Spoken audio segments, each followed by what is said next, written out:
Welcome to the Deep Dive. Today we're doing something a little different. Not quite a typical deep dive analysis, but we're going to tell some stories. That's right, true stories. Yeah, true. Really unsettling tales from across Asia. These are the kind of stories that might leave you feeling a bit uneasy. They're real-life encounters. Mm-hmm. And while they are chilling, they're also stark reminders, aren't they? Yeah. About hidden vulnerabilities, things we don't always see in everyday situations. Right. The goal isn't just to scare you, but maybe to make us all think a bit more. To bring these unsettling realities into the light. Okay, let's get into these stories. Yeah. But just a warning. Some things, once you hear them, they kind of stick with you. All right, our first story. It's set in Seoul, South Korea, maybe about 10 years ago. Picture an apartment complex. Okay. There's a stay-at-home mother. She's coming back from running errands with her little daughter. They get into the elevator. It's only normal, right? It happens every day. But then she notices this man. He's wearing a cap, pulled down low, and a yellow raincoat. And her head's down. She can't really see his face. And immediately, she just gets this wave of unease, like something's wrong. That gut feeling, it's powerful, that immediate visceral reaction. Our brains are wired for that, picking up on tiny cues. Yeah, exactly. And it gets worse. She presses her floor button, but then she realizes no other floor buttons are lit up. It's just them and him. Oh, wow.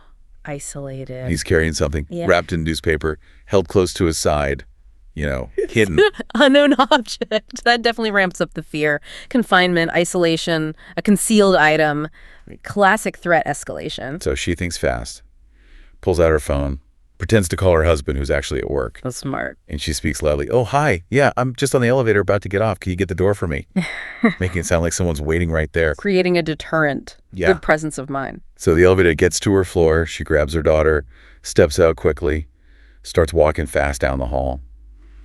But she glances back, and the man got off too. Oh, no.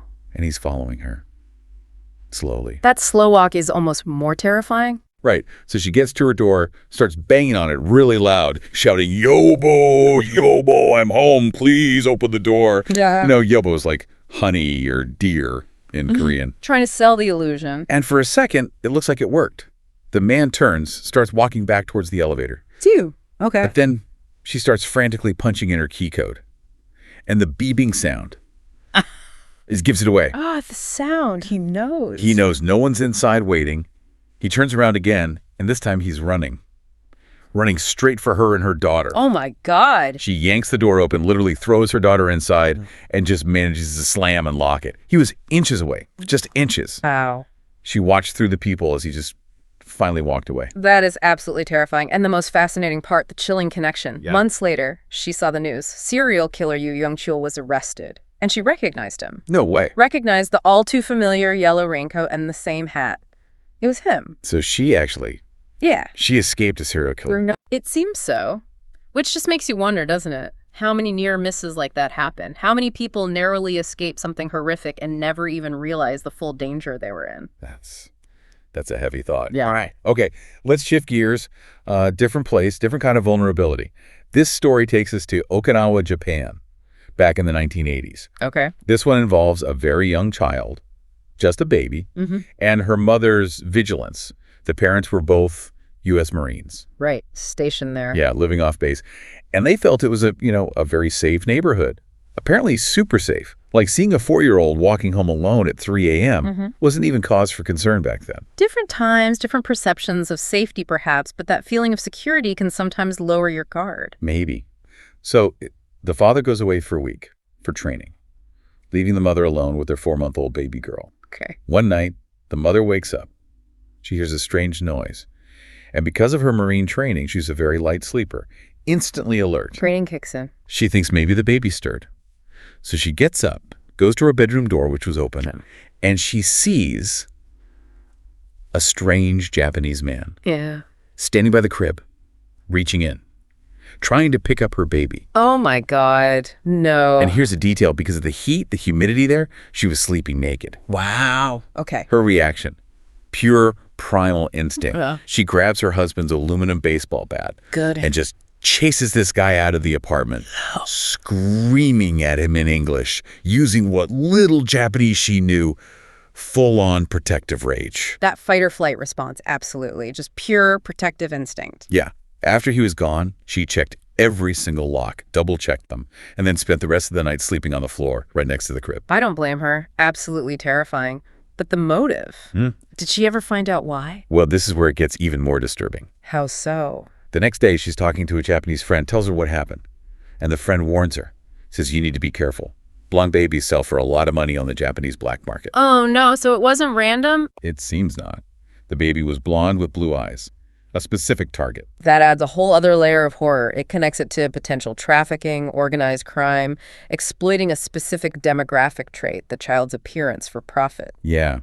It just shows how even in places you think are safe, unique things about you or your family can make you a target in ways you'd never imagine. A truly chilling thought. That perceived safety can hide very specific dangers. Okay, next story. This one is about deception. Urban danger. We're heading to Shenzhen, China. All right. Big city, lots of potential for things to go wrong. Totally. This involves a mother who, she considered herself pretty street smart. She's on vacation with her husband, who's quite wealthy. He's busy with meetings. So she's exploring on her own. Yeah, she decides to go shopping alone in Shenzhen. Her dad's boss, who knew the area, was apparently a bit worried, told her to take his number, just in case. Foreshadowing, maybe? Maybe. So she finds one of those, back alley shops, selling designer knockoffs, bootleg DVDs. She actually mentioned buying the first 5 seasons of Scrubs on DVD. Okay. The lure of a bargain. But those kinds of places can be tricky. They draw you in. Exactly. So she finishes shopping, steps out, and right away a cab pulls up. Looks totally legitimate, offers her a ride. Convenient. Almost too convenient. Seems so. She gets in, tells him her hotel, but pretty quickly she realizes they're not going the right way. Oh. And there's another guy in the car, passenger seat, just staring straight ahead, really stern look. 2 of them. That's bad. The 2 men start talking to each other in Chinese, completely ignoring her when she tries to ask what's going on. They just keep driving. Taking control of the situation, ignoring the victim. She starts to panic. They haven't gone far, maybe a half a mile, and she tries the door handle. Locked. Yeah. Locked from the inside. Classic abduction tactic. The fake cab scam. The men start yelling at her then. They grab her purse, take her money, still talking to each other. She's trapped. Terrifying. Complete loss of control. But she remembers her dad's boss, his number. It's her absolute last resort. She manages to get her phone, dials him, puts it on speaker. Okay, what happens? He starts talking to the men in Chinese, just talking calmly through the speakerphone. And whatever he said, it worked. Instantly. Really? What did he say? She doesn't know. She didn't understand. But the men got spooked, like immediately freaked out. They slammed on the brakes, stopped the car, and literally threw her out onto the street, just pushed her out. Then they threw some money after her and sped off. Threw money. Yeah. Later, when she got back safely and told her husband and the boss what happened, they figured out the money they threw was counterfeit. They kept her real cash. Wow.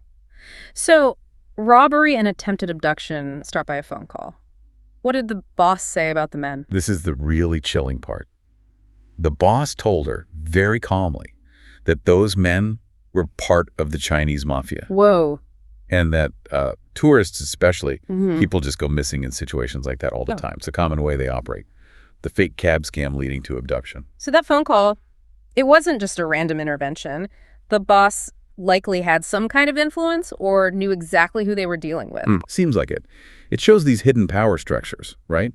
How a single call to the right or maybe wrong person can literally be life or death. Absolutely. A stark reminder of the unseen networks operating beneath the surface, especially targeting tourists. Very scary stuff. Okay, let's move to Tokyo, Roppongi. Known for its intense nightlife.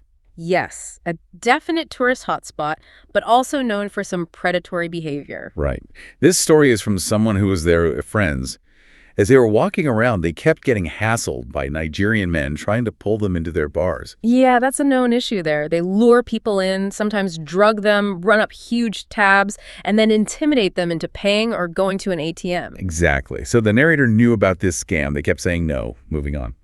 But one guy, described as particularly large and aggressive, just wouldn't let up. He kept following them. Persistent. That persistence itself can be a tactic. Wear you down, identify you. To try and get rid of him, the narrator just said something like, yeah, okay, maybe later, just to make him go away, no intention of actually going. Rushing him off. Fast forward a few hours, The narrator's pretty drunk, dancing in a different bar called Gas Panic. I drink good time with some girl. Lowered inhibitions, less aware of surroundings, prime time for predators.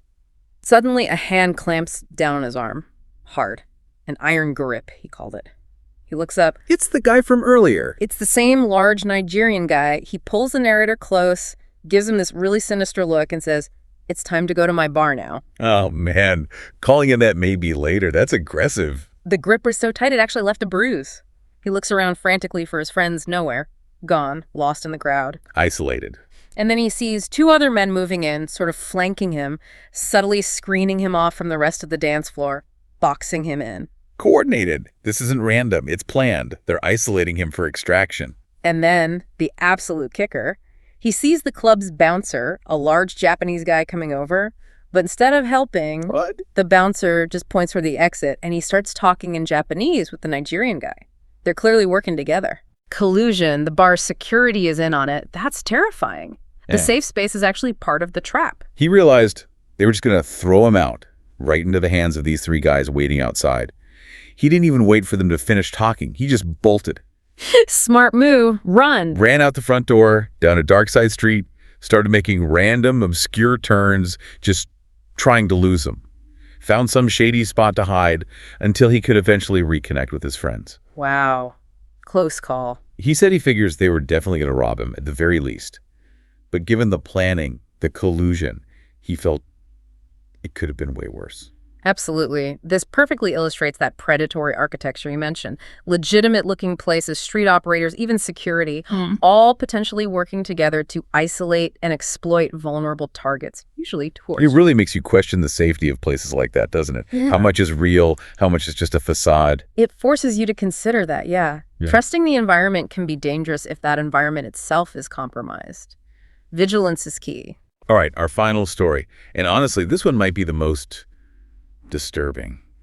It's about a persistent threat, and the horror only really sinking in later. It's a childhood memory. Okay, childhood memories of fear can be incredibly potent. This happened in Thailand. The narrator was only 6 or 7 years old. He was staying with his dad and stepmother in a beach bungalow, but not in a touristy area. It was pretty remote. They were the only guests. Isolated setting again, and remote. The bungalow itself was basic. Just a room raised maybe a meter off the ground on stilts. And crucially, the lock on their sliding glass door was broken. Oh, that's not good. A clear vulnerability. So, middle of night, maybe 2 hours after they went to sleep, the dad wakes up. What woke him? He saw a man standing inside their room in the dark, just staring at him, watching him sleep. Inside the room. Inside, the dad somehow stayed calm, just told the man, "This isn't your room, you need to leave." Oh. And the man just turned and walked out the broken sliding door. That's incredibly unnerving calmness from both sides. The dad then woke up the narrator. They look around outside, under the bungalow, everywhere. Nothing. The man was gone. Vanished. Probably hiding nearby, maybe under the bungalow itself, waiting. Seems likely. Yeah. Because about half an hour later, everyone's trying to sleep again, but the narrator, the kid, is awake. And he sees a hand coming through the gap in the glass door. Oh, chills. Just a hand. Just a hand reaching in. He quickly turns on the light, nobody there. Gone again, testing the waters. 15 minutes later, same thing. Hand reaching through, light on, nobody there. So they try to jam the door shut somehow, wedged it. Trying to secure it. As soon as they do, they hear him outside, fiddling with the lock, trying to handle. He's persistent, not scared off easily at all. They wait 10 minutes, then call reception using a phone in the room. Someone comes, checks around the bungalow, the area, couldn't find anything, of course. Standard response, unfortunately. Hard to find someone determined to hide. So they go back inside. An hour passes, silence.